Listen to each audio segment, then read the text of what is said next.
Saya nyarinya aja berdarah-darah. Keluar uang miliaran. Apakah ini pencipta langit dan bumi? Loh, kok bukan? Nah, udah mulai sadar. Mulai sadar. Ulangi. Apakah ini pencipta langit dan bumi? Bukan. Ini belajarnya tidak sampai ke situ. Apalagi tiap hari cuma nyalahin orang. Dia menganggap orang lain yang berbahaya. Bukan kebodohannya yang berbahaya. Enggak sampai situ. Makanya Allah bilang, bal aksarohum. Luar biasa. Ini kata-kata yang dipakai adalah aksarohum. Kasiro. Kasiro itu kebalikan daripada kolil. Kalau kasiro itu sebagian besar. Kalau kolil sebagian kecil. Ternyata kata ayat ini, yang tidak tahu itu sebagian besar. Makanya ahli-ahli fisika kemudian tertarik untuk mempelajari bagaimana sih asal usul alam semesta ini? Bagaimana sih asal usul penciptaan manusia? Kenapa di dunia ini ada pohon-pohon, ada binatang-binatang? Mereka melakukan penelitian mulai dari binatang bersel tunggal sampai kepada binatang dan makhluk yang bersel kompleks seperti manusia. Lahirlah yang disebut dengan Charles Darwin yang terkenal dengan teori evolusinya. Kan dia ingin menjelaskan. Lahirlah ahli-ahli fisika yang menceritakan tentang asal muasal alam semesta. Lahirlah berbagai teori. Ada teori Big Bang, ada teori ini, teori itu namanya teori. Teori itu dibuat untuk menjelaskan sesuatu supaya terjelaskan. Tapi apakah teori itu sudah bisa menjelaskan yang sebenarnya? Belum tentu. Kenapa sekarang diajarkan teori itu? Itu yang dianggap sebagai yang masuk akal untuk kondisi saat ini. Ingat ya, makanya ilmu pengetahuan berkembang terus. Makanya tidak boleh mengklaim saya paling hebat, saya paling benar, saya paling tahu. Wah, orang yang kayak gitu sudah jatuh jadi orang bodoh. Makanya belajar itu sepanjang hayat. Ulangi lagi, saya tanya sekali lagi. Siapa yang menciptakan langit dan bumi? Allah. Cukup? Kalau orang yang pengetahuannya dalam, kemudian dia berpikir, bagaimana asal muasalnya? Sampai ada orang yang mencipta, ternyata yang diciptakan oleh Allah di rahim ibu. Pertama itu otak. Setelah otak kemudian tulang belakang, setelah tulang belakang jantung, sampai dipencerongin. Apa itu? Ya pokoknya begitulah. Memang kata-kata itu tidak bisa. Tapi maksudnya ngerti kan? Dipencerongin. Dari mulai pertemuan manu dengan mani dipencerongin. Otak dulu. Sampai dibuat ya catatan-catatan. Hari pertama begini, hari kedua begini, hari ketiga begitu, hari ke-40 begini. Bulan pertama begini, bulan kedua begini, bulan ketiga. Sampai orang bisa membuat, kalau lahirnya 7 bulan itu kolot. Kalau 8 bulan ngora deui, 8 bulan kolot deui. Bingung kan? Tuh. Biar bingung sekalian.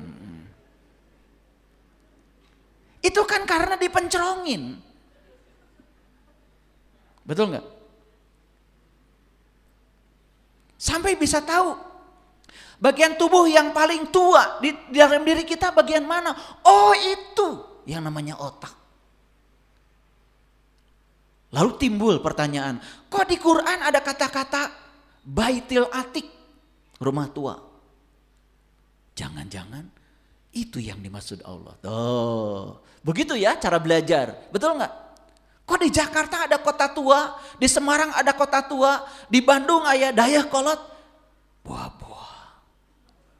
Betul nggak? Itu. Tapi orang yang belajarnya tidak sampai ke situ, apalagi tiap hari cuma nyalahin orang, dia menganggap orang lain yang berbahaya, bukan kebodohannya yang berbahaya. Nggak sampai situ. Kerjanya cuma menyerang orang aja begitu. Udah pakai baju yang dianggap suci lagi oleh umat. Pakai macam-macam. Tapi yang keluar dari sini kata-kata yang dangkal. Yang tidak mencerahkan umat. yang mengajarkan kebencian, yang mengajarkan fanatisme buta, tidak mengajarkan untuk berpikir cerdas dan kritis. Masih ingat ya kajian kita yang kemarin? Ingat ya, bahwa pendidikan bukan mengisi wadah kosong.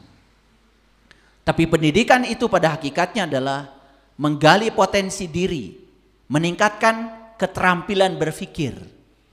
Makanya hasil pendidikan itu ada yang namanya kognitif, ada yang namanya afektif, ada yang namanya psikomotor. Itu hasil pendidikan. Kognitif, keterampilan berpikirnya maju. Afektif, sikapnya jadi waras. Psikomotor, dia punya keterampilan yang bisa bermanfaat buat orang banyak. Gitu. Ngerti ini teh? Melohok aja. Oke, kita lanjutkan. Apakah ini pencipta langit dan bumi? Loh, kok bukan? Udah mulai sadar. Mulai sadar.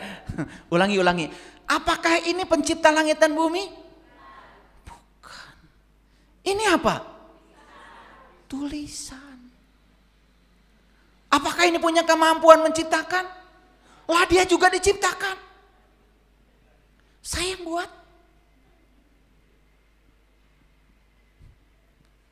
Paham? Tapi kemarin begitu belum sadar, seolah-olah tulisan ini yang menciptakan. Seolah-olah ini Tuhan kita. Dan kita puas dengan tulisan alif lam lam ha. Padahal ini cuma simbol. Di balik simbol ini, ya Allah, ada jalan menuju yang dibaliknya. Ada jalan sekali lagi, tapi saya nggak jelaskan di sini. Mahal. Enak aja saya nyari aja belasan tahun. Di balik lafaz ini ada petunjuk, ada jalan untuk tahu yang sebenarnya. Tapi nggak saya jelaskan di sini. Enak aja. Saya nyarinya aja berdarah-darah. Keluar uang miliaran. Enak aja kesini aja gratis numpang mobil orang. Maaf ya. Gak apa-apa itu rezeki namanya. Gak apa-apa. Ilmu itu ada fidyahnya. Mau dapat ilmu yang tinggi ya tentu saja harus ada pengorbanan. Enak aja. Saya dulu ingin dapat ilmu yang sebenarnya itu, perjuangannya luar biasa. Ya, luar biasa. Kayak saya ceritakan ini gak selesai sampai sore, nanti kajian kita jadi terpotong. Ini gak punya kemampuan apa-apa. Ini cuma tulisan. Betul? Tapi tulisan ini oleh kita disucikan. Betul? Dihormat-hormat sampai kita lupa bahwa sebetulnya ini hanya tulisan. Lupa pada yang sebenarnya yang harus dihormati, yang harus dihargai. Padahal yang sebenarnya sudah bilang sama kita, aku bersama kamu. Lebih dekat daripada urat nadi lehermu. Sekarang saya mau tanya, tulisan ini dekat apa jauh sama kalian? Terpisah atau menyatu? Tapi ada gak yang menyatu di situ? Apakah yang menyatu dalam diri kita yang sekarang sedang menghidupi tubuh kita, sedang membuat jantung kita berdetak, sedang membuat sel-sel dalam tubuh kita bekerja, bisakah digambarkan dengan satu tulisan ini? Tidak, dia adalah zat yang laisa kamitslihi syai'un. Itu yang harus dikenali. Kalau begitu, sudah saya sekarang tulisan ini saya suarakan. Allah. Kedengaran? Ulangi lagi. Allah. Kedengaran? Apakah itu yang mencipta? Lah yang kalian dengar barusan suara apa? Itu kan sebutan dari tulisan ini. Betul enggak? Nah, lucu ya. Ketika kita sudah menyebut-nyebut tulisan ini dan kita mengklaim saya sudah mengingat Allah. Loh, sekarang saya mau nanya, ada yang ingat Comro nggak sekarang di sini? Ada. Kok bisa? Hah? Tiap hari? Oh, tiap pagi makan comro. Makanya ingat ya. Oke, coba sekarang ingat-ingat comro. Oke. Oke, udah? Ingat? Ingat kan? Ingat. Apakah comro itu COMRO? Lah, apa itu? Wah, jadi pintar kalian. Jadi yang comronya yang mana? Yang mana? Lah, pakai kaya-kaya lagi. Ya comro masih boleh pakai kaya-kaya karena ada pembandingnya. Pokoknya yang kayak misro Pak, cuman bedanya itu pedes-pedes. Nah, kalian bilang itu pedes, itu asin, itu kata-kata itu pun tidak cukup menggambarkan rasa yang ada di sini. Karena kita semua terjebak oleh kata-kata sampai lupa sang kehadiran pada diri kita. Coba kalian makan comro, ingat gak sama sang pemilik diri kita ini? Betul gak? Kok saya bisa merasakan pedes? Saya bisa membedakan oncom bukan oncom. Saya bisa membedakan asin. Saya bisa merasakan manis. Apakah manis itu MANIS? Bukan. Bisa menggambarkan manis? Gak bisa. Nah karena sudah dikasih kategori MANIS, sampai kita lupa sang keberadaan pada diri kita. Ketika kalian makan comro, sampai kalian lupa semua rasa yang sedang terjadi di sini, semua pengalaman yang sedang terjadi di sini, lupa semuanya. Karena konsepnya Tuhan itu ada di sana. Sehingga yang menemani kita saat makan, rasa-rasa yang muncul itu nyaris tidak pernah terasakan lagi. Padahal ketika kalian tidak bernapas lagi, jejalin itu comro ke sini. Bisa dirasakan? Bisa membedakan comro enak dengan tidak enak? Bisa membedakan comro yang renyah dengan yang ngabatu? Nggak bisa. Kan kita bisa membedakan itu karena ada Dia. Ada sang kehadiran, ada napas. Ketika kita sudah tidak bernapas lagi, semua kemewahan itu tidak bisa kita nikmati lagi. Masih mencari di luar diri. Karunia teing. Itu karena ada konsep yang salah di sini. Makanya kalian itu pergi ke toko buku.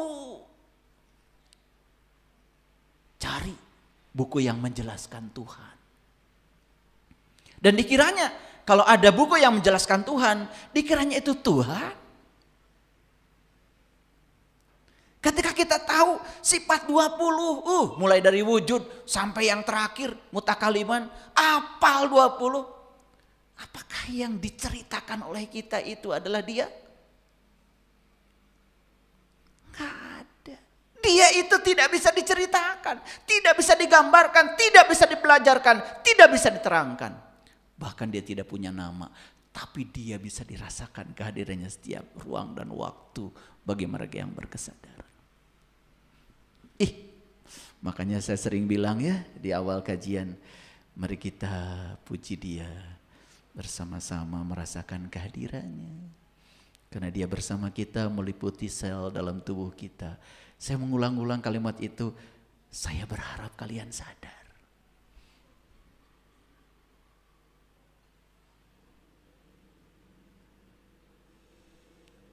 Jadi ingat comro sekarang. Kenapa? Ya, karena pernah melihat barangnya. Apakah barangnya itu COMRO? Bukan, itu apanya? Tulisannya.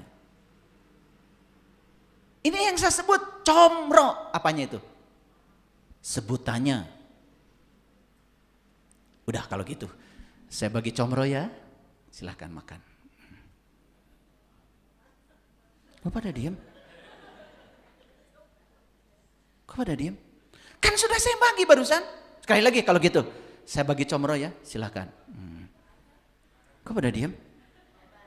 Tuh, urusan comro nggak ada barangnya nanya. Kenapa urusan Tuhan kalian nggak pernah nanya? Lucu kalian itu, betul nggak? Padahal barangnya bersamamu.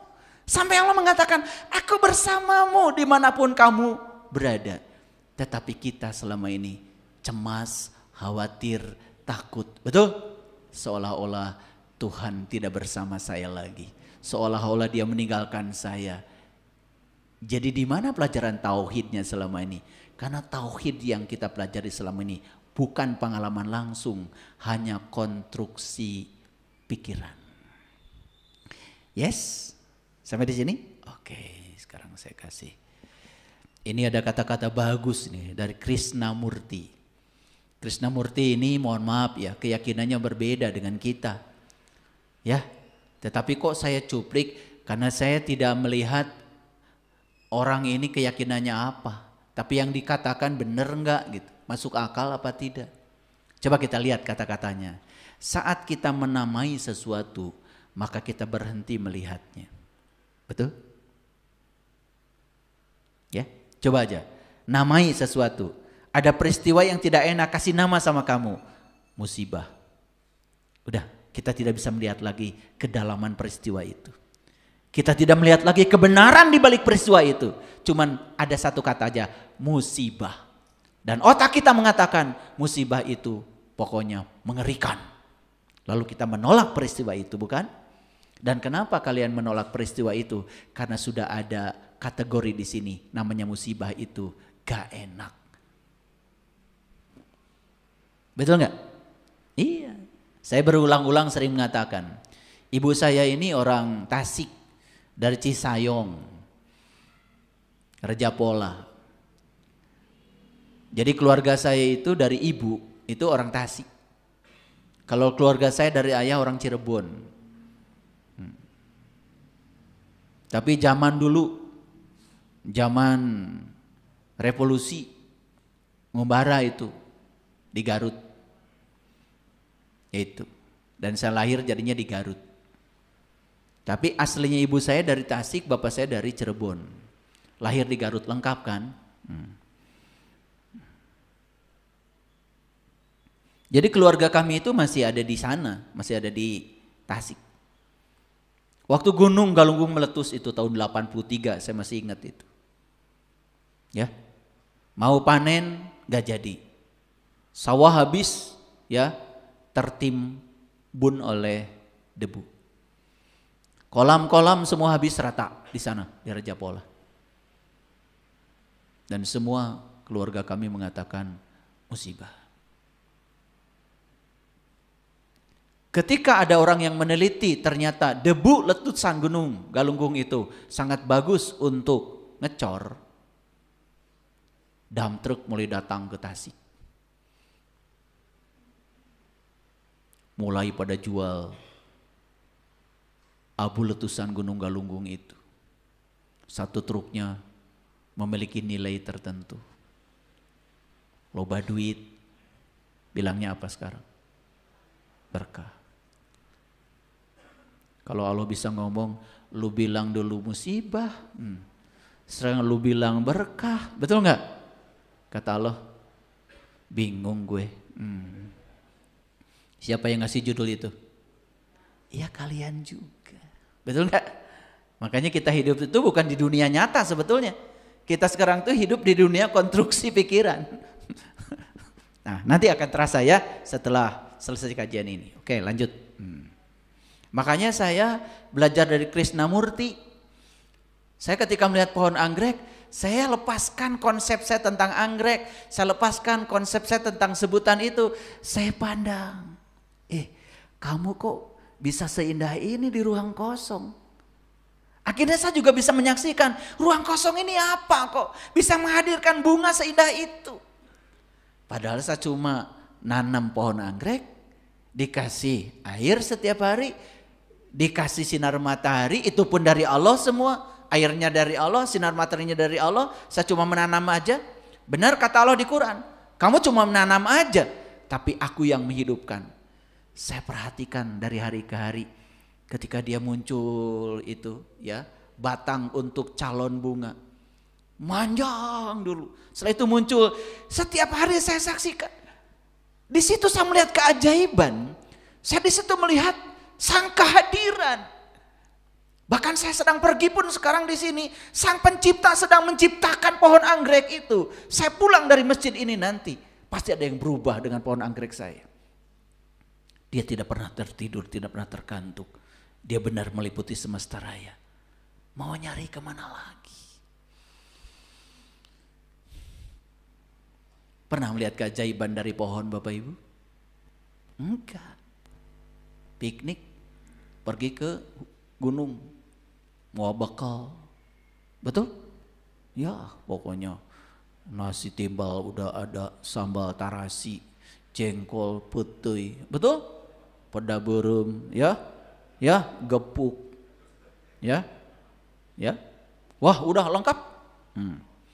Sampai di puncak gunung itu bukan melihat, kenapa ya ketika di puncak gunung itu terasa lebih indah. Enggak, bukan begitu. Langsung bekal. Sampai di puncak gunung Ngampar Samat. Betul? Ya, udah botram. Wah, makan. Tambah lagi. Saking nikmatnya. Tambah lagi. Lebar.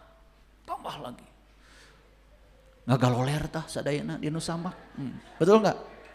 Boro-boro mikirin bagaimana ya Tuhan menciptakan gunung, bagaimana pohon-pohon yang begitu banyak ragamnya bisa tumbuh, bagaimana setiap helai daun itu bisa tumbuh. Kenapa di ruang kosong bisa tumbuh? Gak ada. Cuma lihat, udah gitu aja. Dan niatnya gerek dahar. Betul enggak? Pernah suatu saat saya bawa ya rombongan ke atas puncak gunung. Saya cuma lihat, coba perhatikan satu helai daun saja. Saya tidak nyuruh mereka memperhatikan ribuan jenis pohon di gunung, tidak. Perhatikan satu helai daun. Saya tanya, ada berapa juta sel dalam sehelai daun? Kenapa sehelai daun bisa hadir di semesta ini padahal asalnya tidak ada? Kenapa di ruang kosong bisa tercipta sehelai daun? Dan buat apa sehelai daun tercipta? Berapa banyak oksigen yang dikeluarkan dari sehelai daun? Di setiap mulut helai daun itu, dia menarik karbon dioksida dan menukarnya dengan oksigen. Coba kamu perhatikan. Terus saya bimbing mereka. Hanya perhatikan, semuanya menangis. Hanya memperhatikan satu helai daun. Melihat sekaligus memandang. Kenapa selama ini kita tidak bertemu keajaiban? Karena kita melihat sekaligus tidak memandang. Mengabaikan semua yang kita lihat. Betul apa tidak? Bapak Ibu, saya mau nanya. Ada gak orang yang pernah menyakiti Bapak Ibu? Ada ya? Ada. Berapa tahun yang lalu? 10 tahun? Oke. Saya mau nanya, kalau Bapak Ibu ketemu lagi sama dia, apa tanggapan Bapak Ibu?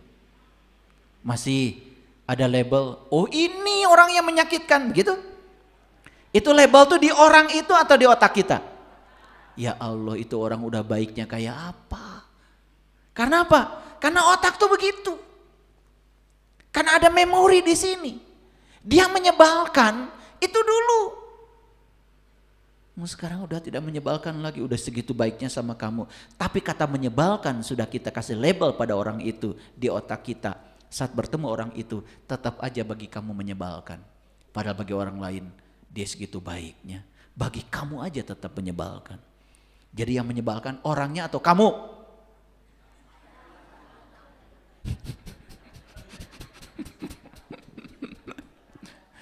Siapa yang menyebalkan?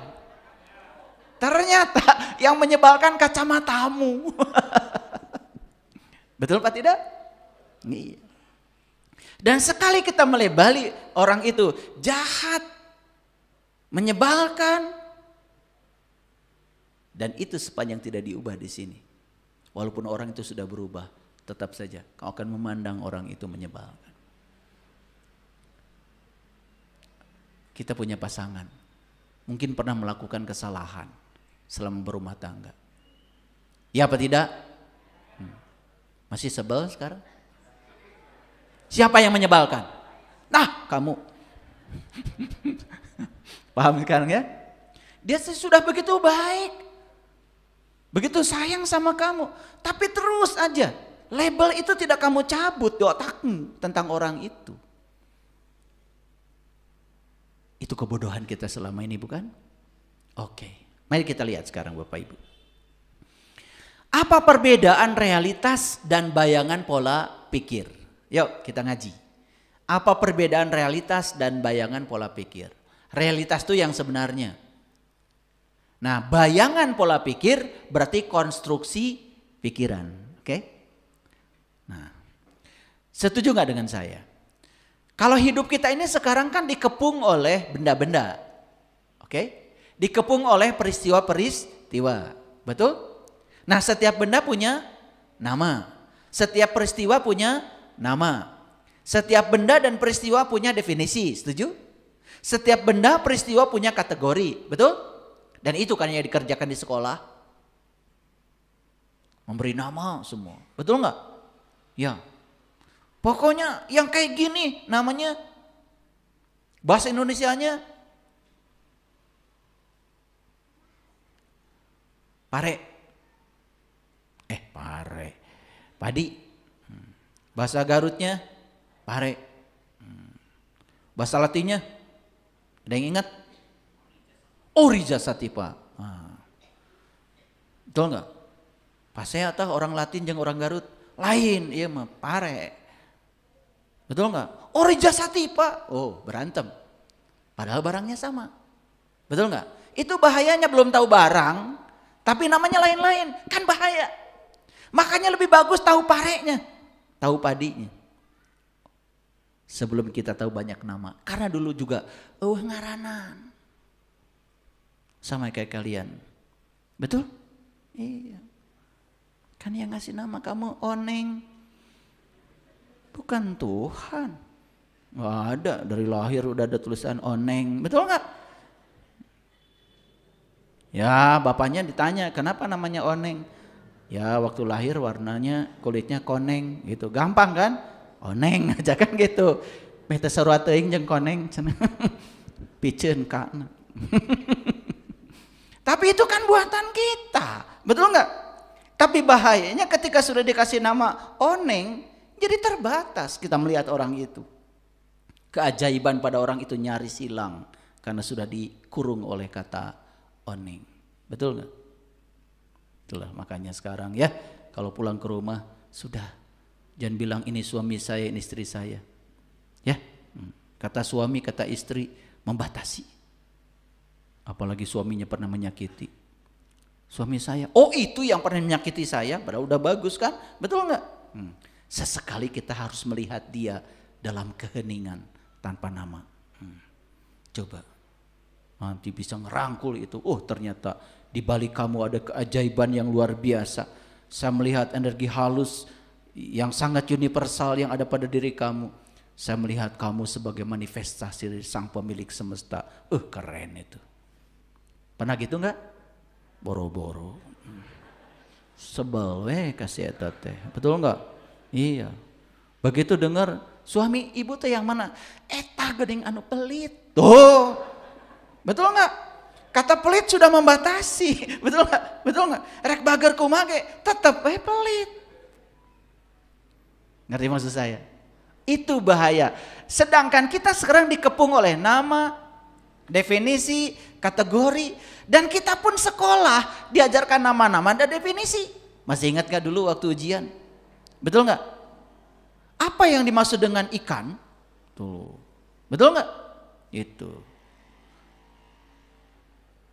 Kan kita menjawab, ikan adalah gitu, betul gak? Makhluk hidup yang tinggal di air, ya, yang bisa berenang, gitu.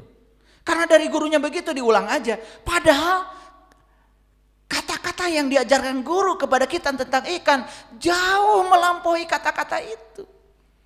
Keajaiban yang ada pada ikan tuh jauh melampaui yang kata-kata itu. Saya mau nanya, yang diajarkan definisi tentang ikan di sekolah, realitas ikan atau konstruksi pikiran yang diajarkan guru? Hayal apa nyata? Eta sekolah teh loba hayalan. Pernah saya melihat guru biologi ngajar di kelas dulu waktu saya mau jadi konsultan sekip, ada ujiannya. Ya. Jadi saat itu dia dimarahi oleh asesor. Gara-gara apa? Dia mengajarkan padi pakai gambar. Jadi dia bilang, anak-anak ini pohon padi gitu. Padahal yang ditunjukkan adalah foto padi. Saya mau nanya sama Bapak Ibu, itu foto padi dengan padi sama? Beda? Beda? Bener? Tuh baru sadar sekarang, betul nggak? Beda. Coba kalau saya tampilkan foto nasi dengan nasi yang di rumah, sama apa beda? Apa bedanya? Itu bisa didahar. Betul nggak? Yang gitu aja kita sering tertipu, ya. Makanya guru mengatakan anak-anak ini padi, bukan. Itu foto dari pohon padi. Makanya sama asesor, kenapa sih kamu pergi ke sawah ambil satu pohon bawa ke kelas, cenah ngaragap. Karena yang di video walaupun dipegang nggak kerasa. Betul nggak? Gitu. Ya kalian belajar agama juga begitu kan? Betul nggak?